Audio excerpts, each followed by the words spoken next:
Yemen के मशरकी सूबे में एक पुरस्कार कुआं शैतानों और जिन्नात का कैद खाना माना जाता है। इसके बारे में कहा जाता है कि वो अपने करीब हर चीज को निगल जाता है। यमन के मशरिक में ये कुआं जहन्नुम के कुएं के नाम से मशहूर है और इससे वाबस्ता कई दियोमाली और शैतानी कहानियां मशहूर हैं। ये ओमान की सरहद के करीब और दारुल हुकूमत सना से तकरीबन 1300 किलोमीटर दूर वाक़या है। सूबे अल-माहिरा की सरहद में वाक़या 30 मीटर चौड़े इस कुएं के बारे में ख्याल किया जाता है कि ये 100 से 250 मीटर गहरा भी होगा। मकामी आबादी का कहना है कि ये शैतानों का कैद खाना है और जो अपने करीब हर चीज को निगल जाता है और इससे तेज बदबू आती रहती है। हुकाम का कहना है कि कुआं बहुत ज्यादा गहरा है और नीचे ऑक्सीजन की भी शदीद कमी है, जिसकी वजह से हम इसकी गहराई में नहीं उतर सकते। यमनी हुकाम ने मीडिया को बताया कि हमने मज़कूरा इलाके का दौरा करके कुएं में उतरने की कोशिश की, लेकिन 50-60 मीटर से ज्यादा गहराई में नहीं जा सके।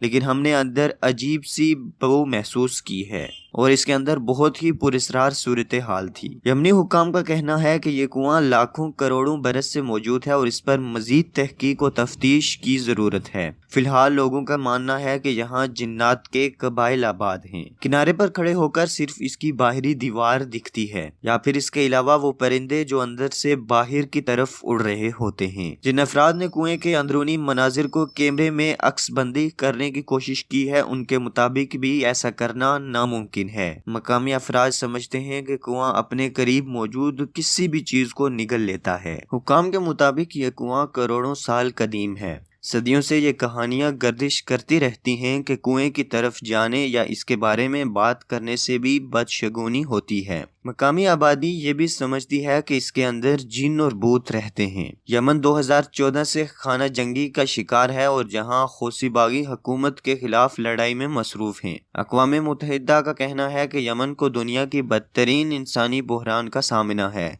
जहां दसियों हजारों अफराद मारे जा चुके हैं, लाखों बेघर हैं और इसकी कुल आबादी यानी 3 करोड़ का 2/3 किसी न किसी इमदाद का मुंतजिर है। नाज़रीन, अगर आपको वीडियो पसंद आई तो चैनल जरूर सब्सक्राइब कर लें।